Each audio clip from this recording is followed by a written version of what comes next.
Okay, so tapos na tayong gumawa ng FB ads, no?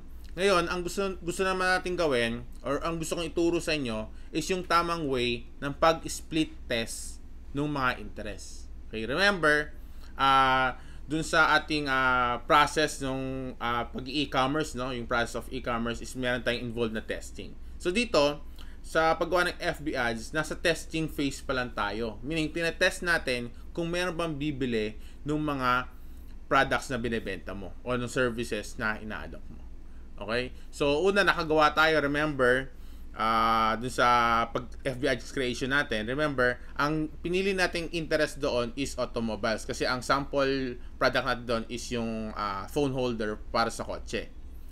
So, ngayon, ang gagawin naman natin ngayon, maghahanap naman tayo ng similar interest na kagaya dun sa automobile, okay, para matarget naman natin yung ibang tao, okay, na interested dun sa interest na inilagay natin. Okay? So, para mas maging clear sa iyo kung ano yung ibig ko sabihin, okay, so let's begin. Okay, so once na-confirm mo na yung iyong ads na generate natin, okay, makikita mo siya dito under ad sets, no? Ayan, so ito siya. Makikita mo yan. Makikita mo dyan usually sa iyo nakalagay dyan 18 plus kasi hindi pa napapalitan yung pangalan. So ganito lang naman yung pagpalit ng pangalan dyan. Okay? Di ba, ang interest na nilagay natin is automobile. So usually, yun din yung ilalagay mo dito sa ad set name. Para madali mong malaman na itong ad set na to, ang interest po natin is automobiles. So yun lang, lagay mo automobiles. Yan.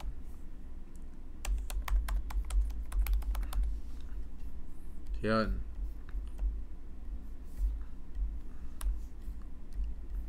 So, kapag okay na, publish mo lang. So, usually, sa'yo naka-default yan, 18 plus malamang yung nakalagay dyan na pangalan ng ad set name mo. And, dapat makita mo active yung dito sa under delivery column. Dapat makita mo active or approve. So, kapag yan, in review pa rin, meaning hindi pa gumagana yung iyong advertisement. So, hindi pa siya napapakita sa mga Facebook user. Now, gusto ko lang bigyan ng emphasis yung tinatawag nating split testing. Okay? So, sabi natin, ang in-advertise natin, yung phone holder, which is gusto natin siya ipakita sa mga taong interested sa automobiles.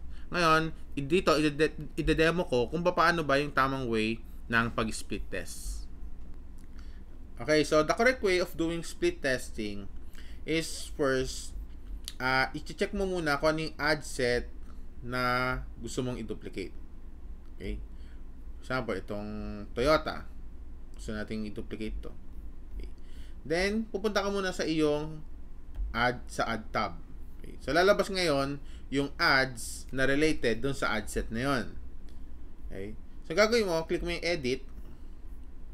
Then, lalabas tong pane na to. Click mo tong links na to. And then, manage Facebook comments. Okay.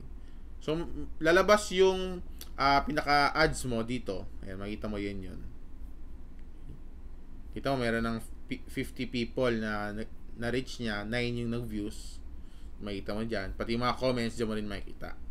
Ang gusto natin kunin dito is itong last set of numbers na yan. Ang tawag natin dyan is post ID. Okay? So, kakopy natin or i-take note mo yan, yung post ID na yan. Kasi, ang gusto natin mangyari, lahat ng mga ad sets mo is nakalink sa isang post ID. Remember, we are doing split testing, meaning sa mga different, for example, meron kang 4 ad sets in which doon iba yung interest. Di ba? Kasi ang ginagawa natin, per ad sets, 1 interest. Okay, yun yung ginagawa natin is broad muna kasi nagte-testing pa lang tayo. Okay? Then, gusto natin lahat ng mga comments na nage-generate nung mga ad sets na yon, lahat ng mga likes, shares, okay, doon sa ad sets na yon is napupunta sa isang post ID. In that way, naiipon dito yung mga comments, yung mga likes na yon para nakikita ng mga Facebook users kapag nakita yung ads mo, nakita nila, ay, ang daming comments. Okay? Unlike kapag hindi mo ito ginawa, yung pagkuha ng post ID, Okay? Ang mangyayari dyan, magkakaroon sila ng kanya-kanyang post ID. Although pare-parehas sila ng ads, okay, meron silang kanya-kanyang post ID. So, meron silang kanya-kanyang comments, likes, and shares. Okay? So, very inefficient yung ganong way. Okay? So, to do that, since na-take note mo na yung ating post ID, babalik tayo sa ad sets na gusto nating i-duplicate. In this example, yung interest na Toyota. Remember, ang naming convention na gusto kong ituro sa iyo as basic pa lang, yung ad set name is yun din yung interest na inilagay mo. So, para pag tinignan mo yan, makikita mo agad, ay, itong ad set na to, ang interest na inilagay ko dyan is Toyota. Okay, dito, ang interest na inilagay ko dito ay automobiles. Ito, ganun. So, i-duplicate natin to. Then, click mo lang yung original campaign. Then, yan, isa lang muna yung gusto nating i-duplicate. Then, click mo lang yung duplicate. Kapag na-duplicate mo na yan, lalabas itong pane na yan. Ang gagawin mo dito, ang first step mong gagawin is pumunta ka dito. Since ang babaguhin mo lang naman dito is yung interest, diba? Punta ka dito sa detail targeting, click mo yung suggestions. Lalabas ngayon dito yung mga interest na most related dun sa current interest mo. Okay, saan dyan yung Honda, Nissan, Mazda. So, most probably, gusto natin piliin yung mga broad. Ayan. So, piliin natin yung Honda, then tanggalin ngayon natin yung Toyota. Okay, so once again, ginagawa natin itong split testing na to para nalalaman natin kung saang interest, okay, yung most likely na group of Facebook users ang bumibili dun sa products mo. In that way, okay, may i-scale mo na ngayon yung iyong Facebook ads. So, scaling, pag-uusapan natin yan dun sa advanced topic natin, dun sa Facebook advanced natin. Okay? So, makuha mo yan kapag nag-avail ka ng mga advanced modules natin. Okay? So, dun mo malalaman yung mga different methods, strategy na pwede mong gawin dito sa Facebook ads. Okay? So, yan. So, Honda. So, after mong ma-set na yung interest, gagawin mo, papalitan mo na ngayon yung ad set name. Gagawin mo na ngayon, Honda. Diba? Honda. So, click mo ngayon yung add dito. Kasi ang gusto nating mangyari is we will be using yung post ID. Okay? Nung previous ad set natin. Diba? Ang gusto natin mangyari, of all of your ad set, isa lang yung post ID na gagamitin mo. Okay? So, pumunta ka dyan. Then, kiklik mo yung use existing post. Tapos, click mo enter post ID. So, paste mo ngayon dyan. Then, submit mo. Ngayon, lalabas ngayon dyan, kung may comments yan, lalabas yun, makikita mo yung statistics mo dyan na, ay, okay, may 50 comments yan. So, lalabas yan dyan sa preview mo. Once okay na yan, click mo lang, publish.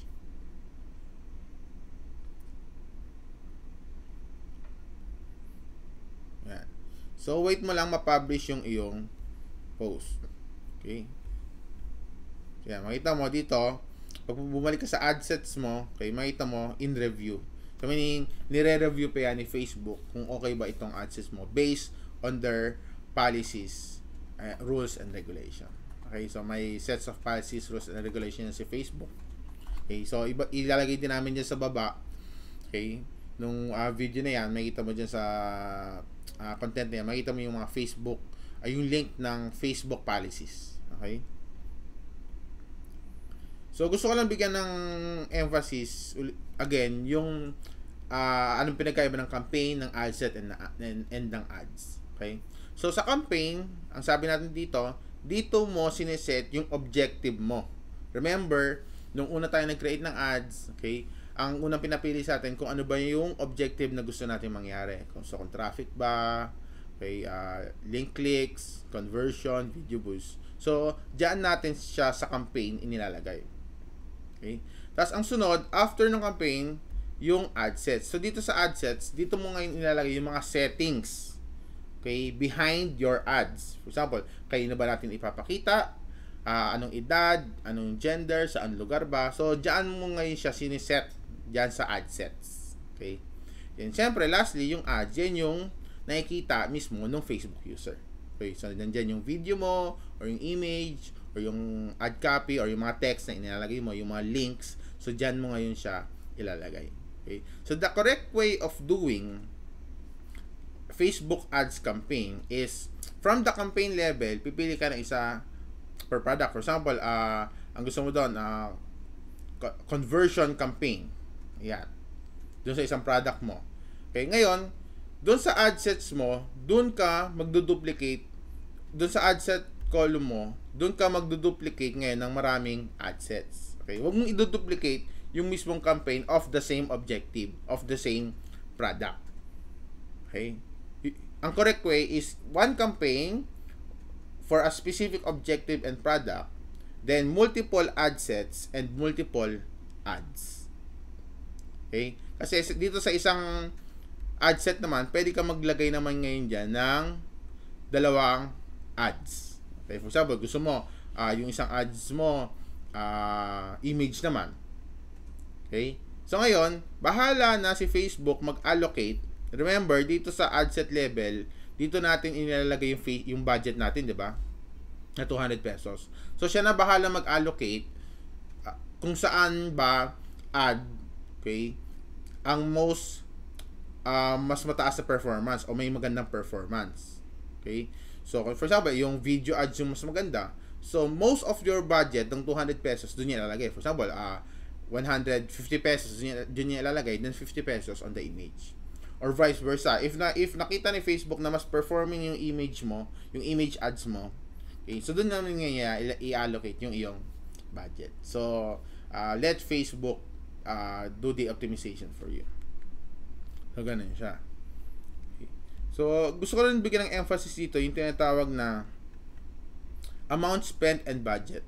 Okay. Remember, nagsaset tayo on the ad set level ng budget. Meaning, yun yung tinatawag nating daily budget. Meaning, for today, okay, until 12 midnight mamaya, okay, gagastusin ni Facebook is 200 pesos for this ad set. Meaning, i-advertise niya yung ads mo, okay, sa lahat ng mga taong interested sa Toyota, okay, yung whole 200 pesos na yun, gagastusin niya doon sa mga Facebook user na yun. Kung mapapansin mo, ang currently amount spent natin is meron tayong 3 pesos, okay, na nagagastos na out of the 200 pesos. So, meron pa tayong mga around 197 pesos na gagastusin ni Facebook. Okay. So, dito nangyayari yung tinatawag nating selling without actually selling. Actually, yung 3 pesos mo na yan. Yung 3 pesos mo na yan, 47 na tao na. Okay, 47 na tao na ang naabot niya. Yun yung tinatawag na reach. Okay, when you say impression naman, yun naman yung tinatawag na nakakita o nakakita ng ads mo. Okay? Pwede kasing mangyari, for example, na-reach ako ng ads mo, so may isang reach ka na. Ngayon, 2 beses kung dumaan sa newsfeed ko. For example, kaninang umaga and then ngayon. So, magkakaroon ng tinatawag na 2 impression ngayon dyan. So, meaning 1 reach, 2 impressions. Kasi 2 beses ko siyang nakita. So, ganon. So, meaning, sa halagang 3 pesos, no? Meaning, nakapag-reach ka ng 47 na tao. Okay? So, isipin mo, if you're on services, or for example, nagbebenta ka ng condominium, for example, tapos nag-ads ka, isipin mo, sa buong araw mo, sa tingin mo, sa halagang 3 piso, makapag-present ka sa 47 na tao. I think hindi, di ba? Usually, baka pag minute up mo pa yan, libre mo pa ng kape or something, di ba? Or if you're selling a product, for example, sell ka ng water dispenser, mga ganyan. So, it's very impossible na ma-reach mo yung ganyang number of tao, no?